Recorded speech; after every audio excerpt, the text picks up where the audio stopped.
Amin. Tepuk tangan yang meriah bagi Tuhan Yesus. Please sit down. Welcome home GB Pelita. Nice meet you all. Please join with our social media. Silakan bergabung dengan sosial media gereja dengan Bapak Gembala, baik di TikTok ya, baik di Instagram, Facebook dan di YouTube. Saudara diberkati dengan firman Tuhan. Hari ini kita belajar di minggu terakhir, minggu keempat, membuang penghambat berkat. Saudara, siapa yang rindu diberkati berlimpah-limpah sama Tuhan? Wow. Saudara, buang penghambat berkat. Wahyu 2 ayat 18 sampai 29. Wahyu 2 ayat 18 sampai kepada ayat 29. Saya ajak kita sama baca secara responsori ya. Saya baca ayat 18, saudara baca ayat 19. Dan tuliskanlah kepada malaikat jemaat di Tiatira. Inilah firman Anak Allah yang matanya bagaikan nyala api dan kakinya bagaikan tembaga. 19. Telah segala pekerjaanmu, baik kasihmu maupun imanmu, baik pelayananmu maupun ketekunanmu. Aku tahu bahwa pekerjaanmu yang terakhir lebih banyak daripada yang pertama. Tetapi aku mencela engkau. Setelah dipuji ayat 19, ayat 20 Tuhan bilang, tetapi aku mencela engkau karena engkau membiarkan wanita Isabel yang menyebut dirinya nabiah, mengajar dan menyesatkan hamba-hambaku supaya berbuat zina dan makan persembahan-persembahan berhala. Dan aku telah memberikan dia waktu untuk bertobat, tapi ia tidak mau bertobat dari zinahnya. Bilang sebelahnya, baca kuat-kuat. Coba bilang sebelahnya. Ya, ujian ulangan. Ayat berapa tadi ujian ulangan? Ayat 21 ya, ujian ulangan. Karena tadi tidak lulus. Ayat 21, karena ini ujian ulangan, saya harap lulus. 1, 2, ya. Waktu untuk bertobat, tetapi ia tidak mau bertobat dari zinahnya. Lihatlah, aku akan melemparkan dia ke atas ranjang orang sakit. Dan mereka yang berbuat zina dengan dia akan kulemparkan ke dalam kesukaran besar. Jika mereka tidak bertobat dari perbuatan-perbuatan perempuan itu, akan kumatikan dan semua jemaat akan mengetahui bahwa akulah yang menguji batin dan hati orang, dan bahwa aku akan membalaskan kepada kamu setiap orang menurut perbuatannya. Tetapi kepada kamu, yaitu orang-orang lain di Tiatira yang tidak mengikuti ajaran itu dan yang tidak menyelidiki apa yang mereka sebut seluk-beluk iblis, kepada kamu aku berkata, aku tidak mau menanggungkan beban lain kepadamu. Tetapi apa yang ada padamu, peganglah itu sampai aku datang. Dan barang siapa menang dan melakukan pekerjaanku sampai kesudahannya, kepadanya akan kukaruniakan kuasa atas bangsa-bangsa. Dan ia akan memerintah mereka dengan tongkat besi. Mereka akan diremukkan seperti tembikar tukang periuk, sama seperti yang kuterima dari Bapakku. Dan kepadanya akan kukaruniakan bintang timur. Siapa bertelinga, hendaklah ia mendengar apa yang dikatakan Roh kepada jemaat-jemaat. Nah, saudara yang saya kasihi, kita lihat PowerPoint berikutnya. Jemaat Tiatira menjadi contoh bagi kita tentang apa saja yang dapat menghambat berkat Allah. Keadaan tidak diberkati digambarkan dalam Wahyu 2 ayat 22. Yaitu kesakitan dan kesukaran besar. Apa saja penghambat berkat yang kita pelajari dari jemaat Tiatira.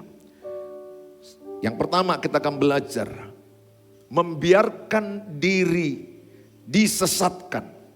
Wahyu 2 ayat 20, tetapi aku mencela engkau karena engkau membiarkan wanita Isabel yang menyebut dirinya nabiah, mengajar dan menyesatkan hamba-hambaku supaya berbuat zina dan makan persembahan berhala. Kalau kita lihat pada ayat 19, Tuhan memuji jemaat Tiatira. Jemaat Tiatira ini adalah 7 jemaat yang ada di Asia Kecil.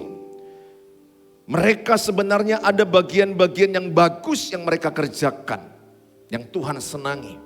Maka ayat 19 dikatakan, Tuhan berkata kepada jemaat Tiatira, aku tahu segala pekerjaanmu, baik kasihmu maupun imanmu. Nah, di sini dipuji dia, mereka dipuji. Baik pelayananmu dipuji, baik ketekunanmu, aku tahu bahwa pekerjaanmu yang terakhir lebih banyak daripada yang pertama. Ayat 19, pujian, pujian, pujian, karena yang baik, yang baik, yang baik, yang baik. Tapi ayat 20, tetapi aku mencela engkau karena engkau membiarkan wanita Isabel yang menyebut dirinya nabiah. Nah saudara, beberapa bagian daripada jemaat Tiatira itu banyak yang baik-baiknya. Dalam pelayanan mereka, dalam kasih, dalam iman mereka, Tuhan sangat acung jempol, dipuji mereka. Tetapi ayat 20 Tuhan berkata, aku mencela engkau karena apa? Karena mereka mengizinkan seorang wanita bernama Isabel. Ya, Isabel, bukan Isabel yang mirip lah ya. Isabel. Nah, Isabel ini adalah satu pribadi yang mengaku dirinya nabiah. Mengaku dirinya nabi, mengaku dirinya orang yang harus didengar. Jadi tidak boleh yang lain didengar, hanya dia.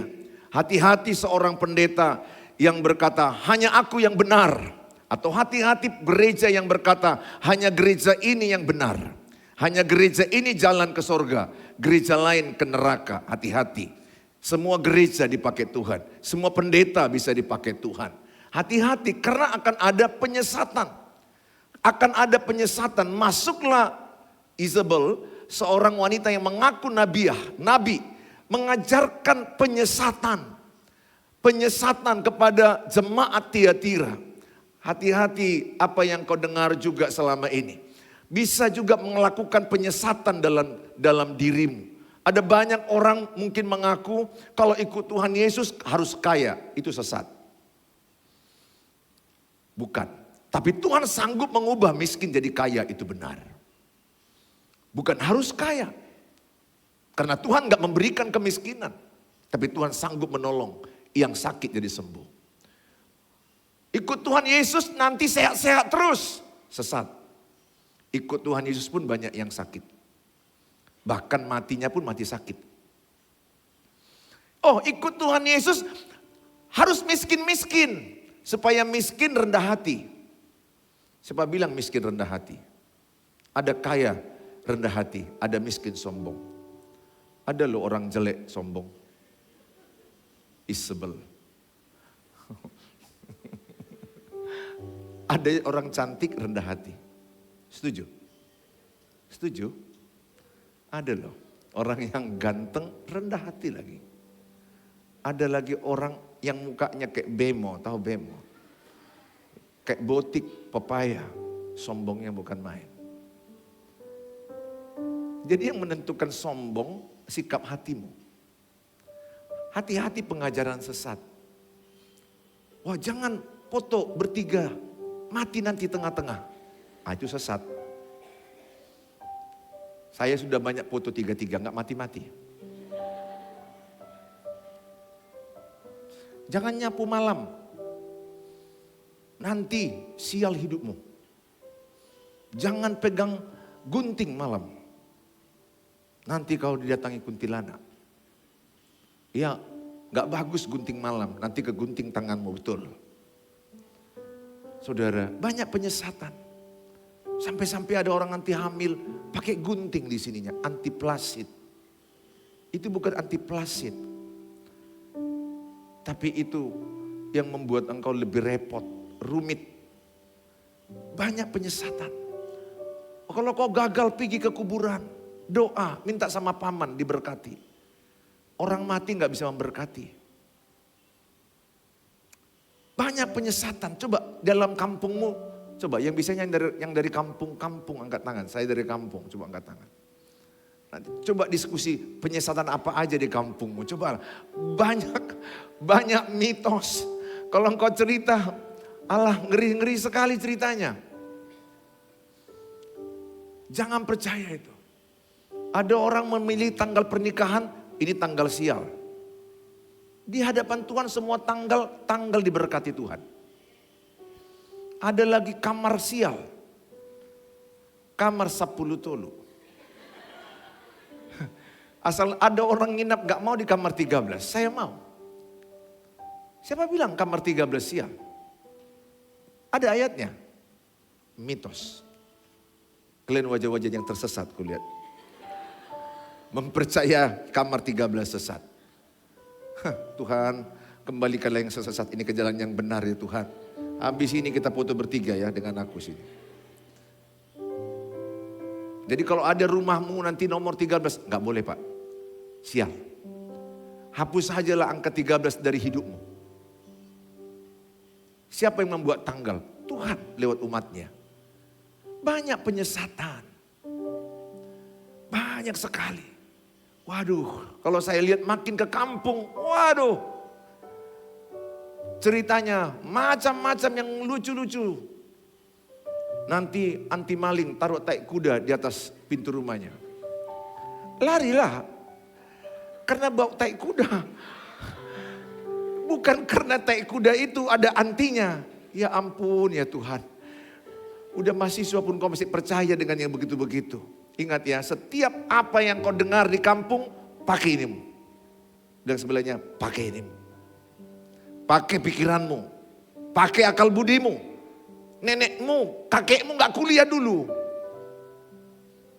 SD pun gak tamat. Wajar dia percaya itu. Walaupun itu tidak sebenarnya. Tapi bisa lah masuk logika. Ini udah mahasiswa. S1, S2. Masih percaya foto gak boleh bertiga. Iya Tuhan. Masih percaya kamar nomor 13 kamar sial. Kelewat. Pakai akal budi. Pakai pembaharuan. Apa yang di kampung itu banyak yang salah. Mitos turun temurun ajaran nenek moyangmu itu harus diuji dengan Alkitab. Harus diuji dengan firman Tuhan. Itu dasar kita. Amin. Saya ajak sama saudara agar saudara jangan tersesat. Apa yang kau yakini itu menentukan hidupmu. Wrong belief system. Keyakinanmu yang salah jangan turunkan ke anak cucumu. Satu waktu anak saya lagi sakit. Entah siapalah di antara mereka. Tengah malam bunyilah anjing. Kucing juga pernah. Mati pula lampu. Apa itu Pak? Gue bilang kucingnya sakit perut. Anjingnya lagi kesepian. Ku tanya di kampungmu. Meong. Jam 1 pagi. Setan. Oh Tuhan. Ini korban ini. Salah satu korban. Jangan kau ketawain dia. Ya samanya kau. Sama.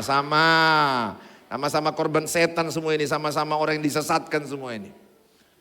Nanti kalau lahir anakmu. Meong. Bilang. Minta makan. Lagi menyembah. Entah apa disembahnya. Jangan kasih. Mitos penyesatan. Jangan kasih. Saudara yang saya kasih. Jangan biarkan dirimu disesatkan. Oleh ajaran apapun. Makanya selalu berpegang pada firman Allah. Ikuti MSK 1, 2, 3, dan 4. Sehingga saudara punya dasar Alkitab. Perlu Bible study. Perlu belajar Alkitab Kejadian ke Wahyu.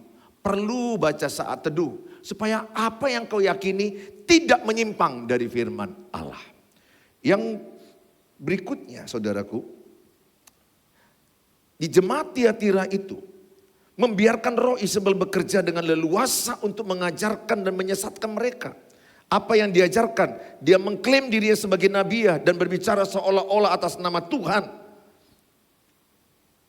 Pola penyesatan biasanya bermula dari klaim seorang yang mengaku wakil Tuhan. Memiliki otoritas dari Tuhan. Hati-hati dengan penyesatan karena akan menjauhkan kita dari pintu berkat. Ya, jadi sekarang saya mau tanya, siapa yang kau yakini? Apa kata nenek moyang atau kata Tuhan? Serius. Cerita yang di kampungmu atau apa yang kata Alkitab? Betul ya, kau pegang ya. Nanti kalau engkau masuk ke daerah coba, kau mulai lihat begini-begini, wah gak ada di ayatnya, gak ada ayatnya. Gak ada ayatnya. Yang kedua, apa yang perlu dibuang supaya engkau diberkati Tuhan? Yang pertama tadi, buang penyesatan yang ada di dalam keyakinanmu. Yang kedua, melakukan penyembahan berhala. Melakukan penyembahan berhala. Tetapi aku mencela engkau karena engkau membiarkan wanita Isabel yang menyebut dirinya nabiah mengajar dan menyesatkan hamba-hambaku supaya berbuat zina dan makan persembahan-persembahan berhala. Saya pernah waktu kecil melihat suku tertentu mempersembahkan makanan-makanan di tempat penyembahan mereka. Ada telur, ada B2 kadang, ada buah-buahan, ada makanan-makanan lain berwarna-warni. Biasanya kami itu ngintip-ngintip kapan dia pergi, kami ambil. Itu sudah penyembahan berhala yang mereka percayakan ke dewa-dewa mereka, enggak boleh dimakan lagi. Sama dengan Sadrak, Mesak, Abednego. Disuruh menyembah patung berhala, dia tidak mau. Dia ditolong Tuhan, mujizat Tuhan datang. Ketika di dalam perapian itu ada Tuhan Yesus yang membela mereka. Ada Tuhan Yesus yang memberkati mereka. Jauhkan dalam dirimu berhala-berhala. Berhala itu ada dua jenis. Berhala kuno, menyembah patung, menyembah pohon, menyembah segala sesuatu benda-benda. Berhala modern, hobimu, gadget. Hal-hal lain yang menyenangkan dalam dunia ini. Intinya apa itu berhala? Segala sesuatu yang nilainya lebih tinggi dari Tuhan Yesus itu berhala. Apakah ada di antaramu masih menyembah pohon? Pulang dari sini nyembah pohon. Ada? Gak ada ya? Ada yang namanya sinkritisme. Gabungan percaya yang penyembahan kepada berhala, tapi tetap beribadah. Nah ini contohnya adalah ada orang-orang yang berdoa, tapi masih percaya berkat dari kuburan. Gak punya anak nanti pergi minta berkat dari kuburan. Dia mencampurkan namanya sinkritisme. Saudara, saya menganggap Tuhan itu sangat tegas. Dia menggambarkan dirinya jelas dalam kitab Wahyu 2 ayat 18. Dan tuliskanlah kepada malaikat jemaat dia di Tiatira. Inilah firman anak Allah yang matanya, mata Tuhan, bagaikan nyala api dan kakinya bagaikan tembaga. Ini menggambarkan Tuhan itu tegas. Tidak boleh kompromi dengan dosa. Tanamkan dalam dirimu, jangan ada kompromi dengan dosa. Buang penyesatan. Buang berhala-berhala. Jangan ada ilah lain, hukum yang pertama. Ingat Allah kita juga maha pencemburu. Jangan ada ilah lain, jangan ada Allah lain. Sembahlah aku, kata Allah. Hanya Dia yang kita sembah. Jangan ada berhala lain. Jangan ada yang lebih penting daripada Tuhan Yesus. Buatlah Tuhan Yesus di hatimu segala-galanya. Buatlah Tuhan Yesus di hatimu yang terutama dalam dirimu. Makanya Matius 6 ayat 33. Cari dahulu kerajaan Allah dan kebenarannya, maka tambahkan kepadamu. Saya percaya kalau engkau mendahulukan Tuhan, Tuhan pun akan mendahulukan engkau. Cari Tuhan sungguh-sungguh saudara. Jangan sampai nonton drakor bisa. Tapi baca Alkitab tidak bisa. Itu berhala drakor. Allah sedih. Punya waktu untuk drakor 2 jam 1 sesi. Berlanjut-lanjut lagi. Baca saat teduh gak mau. Baca Alkitab gak mau. Yang lebih parah. Punya waktu gosip. Gosip dosa? Ya, wajah-wajah penggosip pula di sini. Ngomong-ngomongnya orang aja kerjanya. Kayak dia aja yang lebih benar. Ngomongi orang aja. Ingat, orang gosip ini orang yang ketinggalan. Orang yang gosip ini orang yang kurang kerjaan. Dia pasti tidak lebih maju dibandingkan orang yang digosip. Orang yang digosip itu orang yang lebih maju dibandingkan penggosip. Karena orang yang maju gak punya waktu ngomong-ngomongi orang. Makanya Mazmur 1 ayat 1 dikatakan, jauhilah pencemooh, jauhilah penggosip. Bilang sebelahnya, kalau kau suka gosip pasti ku jauhi. Bilang sebelahnya. Bilang sebelahnya, langsung aja tembak dia. Itu Mazmur 1 ayat 1. Jauhilah penggosip. Yang suka ngomong-ngomongi orang di belakangnya. Pas jumpa orangnya gak berani. Jauhi juga orang yang bermuka dua. Kalau sebelahmu itu bermuka dua, di depanmu baik-baik ceritanya tentang kau. Di belakangmu kau dianggapnya setan, kuntilanak. Ada orang yang bermuka dua. Gak semua orang senang melihat kau senang. Ada orang yang senang melihat engkau hancur. Gak suka dia lihat kau kalau kau bahagia. Dia suka kalau kau menderita dan sukar hidupmu. Saya mau katakan nama saudara, jauhi orang bermuka dua. Itu orang yang munafik. Yang kelihatan di depan membaik-baikkan dirimu. Tapi di belakangmu pokoknya yang paling buruk. Dan di antara teman-temannya itu ternyata memberitahukan kepadamu. Dinding bisa bicara. Siapa yang kau bicarakan itu, satu waktu dia tahu, dia kau bicarakan. Saya mengajak sama saudara semua, hari ini sama-sama buang berhala saudara. Selain menyesatkan dengan perbuatan zina, Isabel juga mempengaruhi untuk menyembah berhala Baal. Saya mengajak sama saudara, berhala tidak mungkin memberi berkat karena hanya benda buatan manusia. Sadrak, Mesak, Abednego. Mereka disuruh, dipaksa oleh raja menyembah patung emas. Menyembah patung buatan raja, patung berhala. Tapi Sadrak, Mesak, Abednego punya iman, tidak mau. Dia mau, mereka mau tetap hanya menyembah Allah yang hidup. Saudara, jangan taruh ilah lain dalam dirimu. Jangan ada yang lebih penting selain Tuhan Yesus dalam dirimu. Bahkan ada orang yang menjual imannya hanya gara-gara pacaran. Ada orang yang mencoba-cobai dirinya. Nanti aku menangkan dia, kau yang dimenangkan. Kalau kau wanita, hamil dulu dirimu. Dihamilinya dulu, baru kau menyerah. Karena sudah saya lihat kasus itu depan mataku di rumah sakit. Di puskesmas ketika saya praktek. Ya apa mau saya buat dokter? Saya sudah hamil. Nanti gak ada ayahnya ini.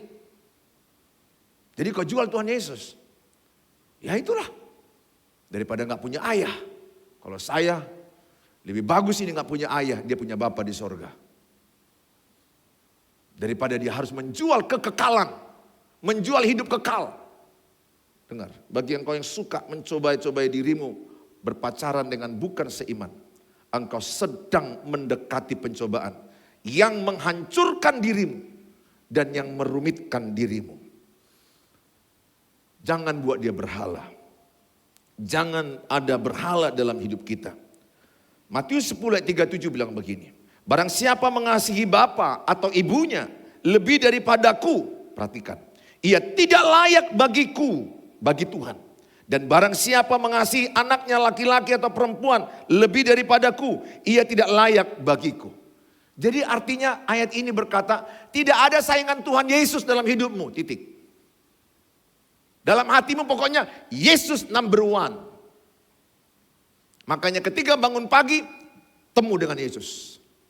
Berdoa, bersyukur. Baca Alkitab. Karena firman adalah Allah, Allah adalah firman. Percayalah kalau engkau mengandalkan Tuhan, engkau diberkati Tuhan. Jangan engkau berkata, Tuhan Yesus Tuhanku, tapi engkau tidak menjadikan dia Tuhan dalam hidupmu. Tuhan itu artinya yang terutama. Makanya ada lagu yang terutama di dalam hidup ini meninggikan nama Yesus. Yang terutama di dalam hidup ini memuliakan namanya. Yang terutama siapa dalam dirimu? Betul? Betul?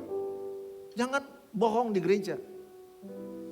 Nanti kau bilang, Yesus, malaikat bilang, pembohong, pembohong.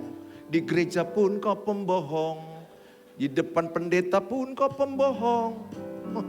Tuhan itu lebih suka orang autentik. Apa adanya. Sebenarnya apakah Yesus adalah Tuhanmu yang sungguh-sungguh? Ingat, Tuhan tadi artinya yang terutama. Tuhan artinya pusat hidupmu.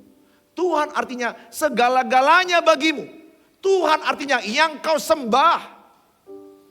Ingat, kalau engkau menyembah Tuhan, engkau tidak bisa menyembah dunia. Gak bisa dua-duanya. Barang siapa mengasihi Bapa, membenci dunia. Saya mengajak samamu hari ini, tanamkan dalam dirimu. Sesibuk apa dirimu, tidak punya waktu dengan Tuhan. Nanti menjelang kematian baru kau ingat Tuhan. Syukurnya kalau masih kau ingat. Tapi kenyataan kalau mati tiba-tiba akan memperoleh kebinasaan kekal selama-lamanya. Saya mengajak sama saudara. Tidak hanya berkata Yesus Tuhanku, tapi kita bangun pagi kita lupa Tuhan. Tidak berdoa. Malam mau tidur pun kurang berdoa. Tidak membaca Alkitab, tidak ada penerang dalam hidupmu. Saudara yang saya kasihi dalam nama Tuhan Yesus. Jangan ada berhala, jangan ada ilah lain, jangan ada saingan Tuhan Yesus. Tuhan sudah buat waktu 24 jam sehari, buat dia number one. Para pelayan dan jemaat di sini saya berkali-kali sampaikan, 15 menit paling tidak bangun pagi berdoa. Saya pakai YouTube. Ada Pastor Philip Mentopa membuat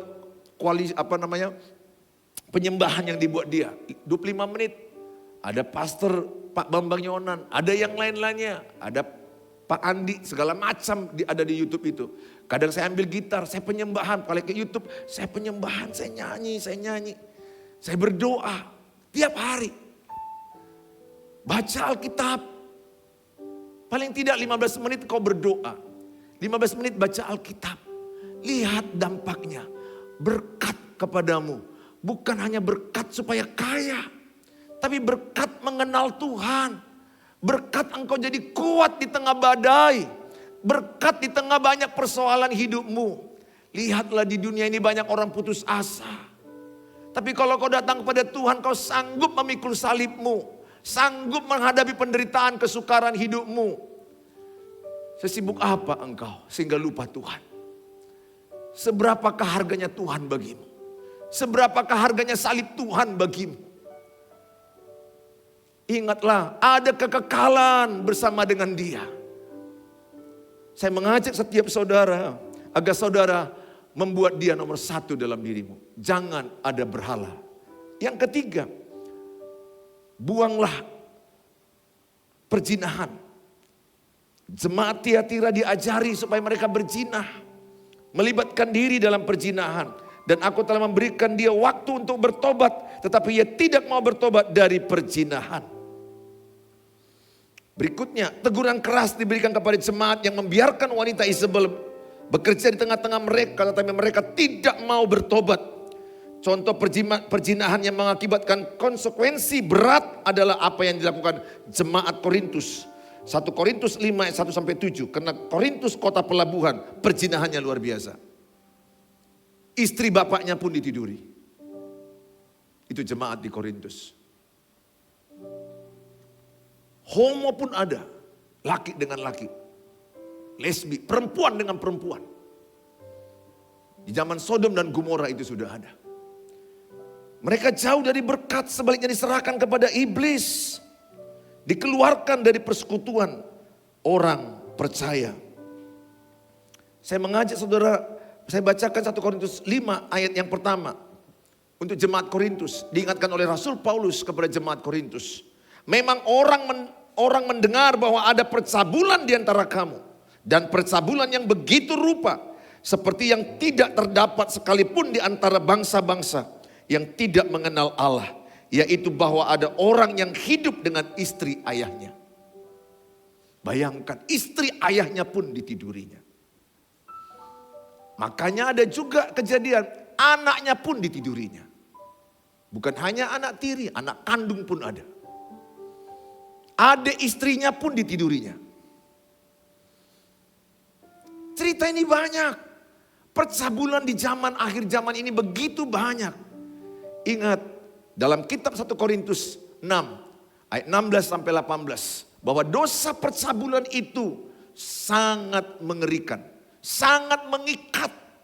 Gak sama dosa percabulan dengan dosa yang lain. Dosa percabulan ada dalam dirimu. Dalam 1 Korintus 6. Saya akan bacakan kepada kita ayat 16 sampai 18.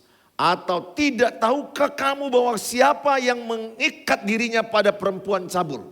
Dengar anak laki-laki. Kalau engkau mengikat dirimu kepada perempuan cabul. Ini ayatnya. Menjadi satu tubuh. Makanya mereka terikat. Menjadi satu tubuh dengan dia, payah ini lepas. Sebab demikianlah katanya keduanya akan menjadi satu daging. Itu ayat 16. Ayat 17, tetapi siapa yang mengikatkan dirinya pada Tuhan, sebaliknya kepada Tuhan, menjadi satu roh dengan dia, jadi hampir sama. Kau ikatkan dengan perempuan cabul, maka engkau satu daging dengan perempuan cabul ini. Terikat. Dan ini sangat mengikat. Dan satu roh kalau engkau mengikatkan dengan Tuhan. Maka dikatakan jauhkanlah dirimu dari percabulan, setiap dosa lain yang dilakukan manusia terjadi di luar dirinya, mencuri, berbohong di luar dirinya. Tapi percabulan, perzinahan ada dalam dirimu, dalam diriku. Mengikat. Hati-hati, jangan ada paham-paham yang menyesatkanmu. Pacaran boleh pegangan tangan. Pacaran boleh ciuman. Pacaran boleh melakukan sebatas-sebatas yang biasalah. Kalau engkau sudah pegangan tangan, engkau ciuman, aku percaya mengarah kepada tempat tidur. Karena seks tidak akan pernah cukup. Bahkan lihat perempuan yang punya suami 5. Gak cukup 5, yang ke-6 diambilnya lagi suami orang lain. Wanita Samaria. Yang ketemu dengan Yesus di sumur Yakub tengah hari. Maksudnya udah 5 suaminya gak puas. Seks tidak memberi kepuasan. Betul. Maksudnya puas yang sepuas-puasnya. Tidak pernah dia akan merasa puas dengan seks. Akan ada kurang dan kurang dan kurang. Pernahkah engkau melihat seorang suami istrinya udah cantik? Bagus hubungan seks mereka, tapi gak puas, pembantu pun dimakannya. Mengerikan. Karena seks tidak memberikan kepuasan yang sejati. Jangan coba-coba lakukan itu. Ayat ini saya bacakan padamu agar engkau mengerti. Kalau engkau melakukan itu pada ayat yang ke-22 saudara. Dikatakan pada ayat yang ke-22. Lihatlah aku akan melemparkan dia ke atas ranjang orang sakit dari mereka yang berbuat zina. Jadi orang yang berbuat zina akan dilemparkan. Dengan dia akan kulemparkan ke dalam kesukaran besar. Jika mereka tidak bertobat dari perbuatan-perbuatan perempuan itu. Jikalau engkau terjebak dengan percabulan, lihat engkau akan masuk dalam kesukaran besar.